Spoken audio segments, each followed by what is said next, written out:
Discover South Carolina presents The Palmetto Porch, a podcast featuring some of the most uniquely charming destinations across the Palmetto State. I'm Devin Whitmire. Join me as I find out what's off the beaten path as I speak to South Carolina locals who know their towns best. Find The Palmetto Porch wherever you get your podcasts. And for more information about our show, visit scpalmettoporch.com.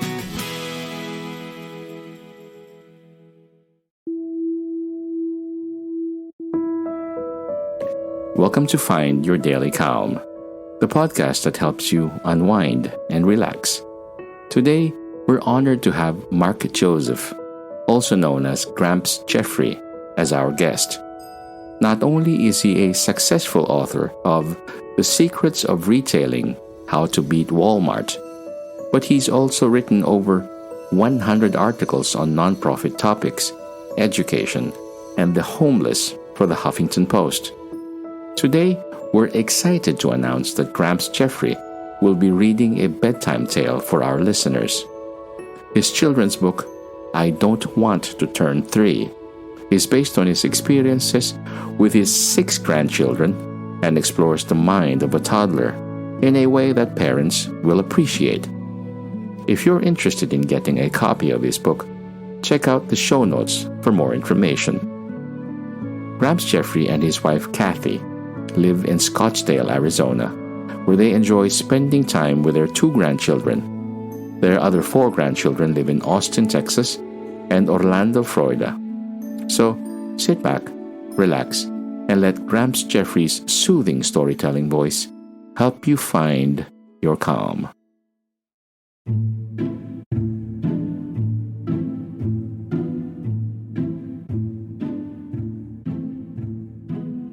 The title of my book is I Don't Want to Turn 3. My name is Jordan, and I'm going to turn 3 tomorrow. Once I turn 3, my parents are going to expect so much more from me, and I am very scared of that. You see, when I am 2, I can do just about anything I want and get away with it. For instance, my cousin Jackson has these dinosaurs, the Tyrannosaurus Rex, the Spinosaurus, and the Stegosaurus. Because I wanted them, I just pulled them out of his hands and ran off with them.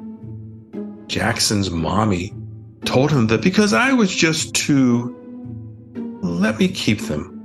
Jackson cried. But the dinosaurs are now mine. Last night, I was taking a bath with my other cousin Levi. We had all of his sea creatures, like whales and squids and crabs and turtles, swimming in the tub with us.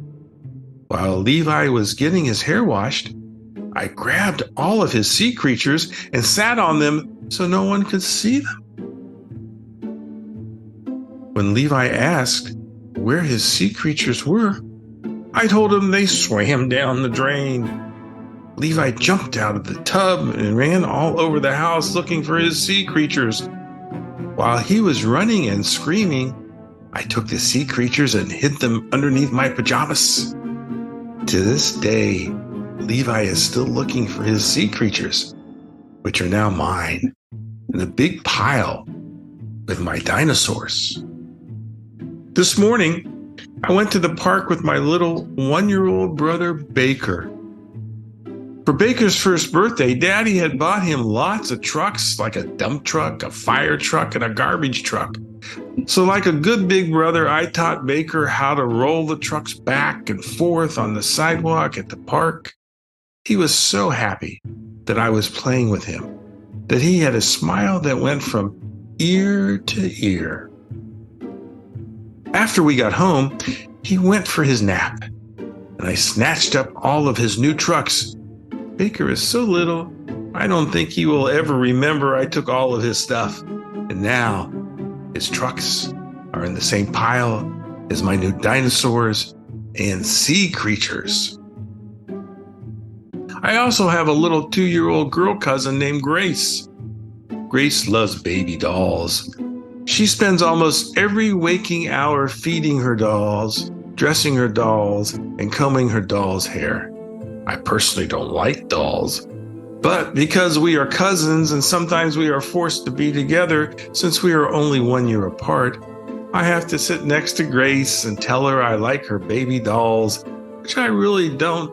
So I guess this is the first lie I tell in my life. But being who I truly am, when Grace is not looking, I begin to take her dolls and hide them behind the chair. By the end of the morning, I have 5 dolls. And yes, you guessed it. They are now on my pile of trucks and dinosaurs and sea creatures. I do have a wise old 8-year-old cousin, Olivia. She wants to become a professional dancer, so is always swooshing and bending and dancing around me. Last week, Olivia and I went to the zoo with Grandma. I loved the lions, the hippopotamus, the elephant, and Olivia loved the flamingos and the swans and the giraffes. Grandma bought me a bag of animals. I did not share them with anyone. When we got home and Olivia was not looking, I took her dancing shoes. And they are now on the top of the pile of dolls and trucks and dinosaurs and sea creatures and zoo animals. Tomorrow is now today, and I am officially celebrating being 3 years old. All of my family is at our house. I just blew out the 3 candles on the cake and started to open the birthday presents my cousins brought me.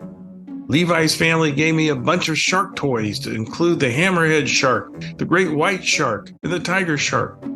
Jackson's family got me a toy truck and a concrete mixer.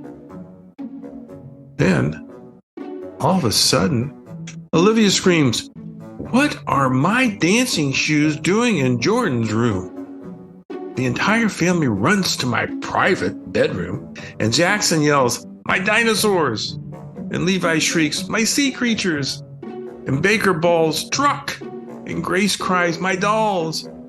And Mommy looks at me like today will be my last day alive. As my cousins surge at me, ready to pounce, Daddy steps between them and me and says, "I see you are all quite mad at your cousin Jordan. Let's sit down in a circle and work this out." Whoa, that was close. But everyone listened to Daddy and sat down. "I want everyone to take a deep breath and begin to calm down," said Dad. He looked at me and said, "It is time to put on your problem-solving hat." He looked at all of us kids and said, "It is time to decide for yourself what is right and what is wrong." Jackson says, "I feel angry when my dinosaurs are grabbed from my hands without asking me." "Please don't do that." Levi says, "When my sea creatures are hidden from me, I get very frustrated and upset and don't know what to do." "Who knows what the word sharing means?" asked Dad. Wise old cousin Olivia says, "When you play together with your toys, everyone gets to have fun. Our toys are for everyone. It's ours. It's not just Jackson's or Levi's or Jordan's. I learned when I was 5 that when you play with your friends and share, everyone has a good time." Dad looks at me and asks if I had anything I wanted to share with the group. I said no, because I felt so guilty, but I got caught.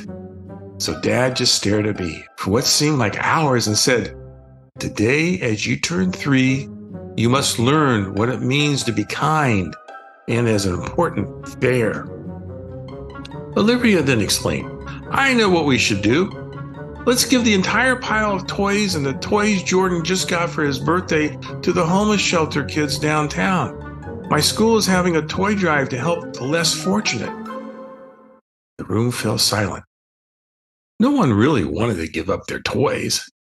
Dad said to me, "The biggest lesson you can learn on your birthday is caring about others and showing compassion for those not as fortunate as you and your cousins." Now, I am only 3 years old, so I did not quite understand what Daddy meant. But in his eyes and with his smile, I could see he was telling me that this is the right thing to do. I looked at Jackson, then Levi, then Baker, then Grace, and finally Olivia. Okay, is what I said. And the rest of the cousins then said, okay. Together we started putting our dinosaurs, our sea creatures, our trucks, our zoo animals, and our dolls into a box Daddy pulled out of the closet. I also took my birthday gifts and put them into the box. I was really sad that all of that effort of hiding the toys together in my room did not work. But at the same time, to see my parents so pleased with what we are doing to help others made me really glad. I guess that is the difference between being 2 and being 3. One day, you only think about yourself, and the next day, you actually think of other people. The end.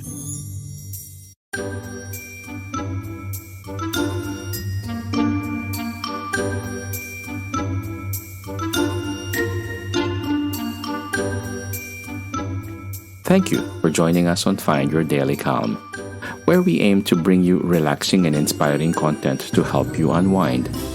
We hope Gramps Jeffrey's children's book has left you feeling lovingly peaceful and content.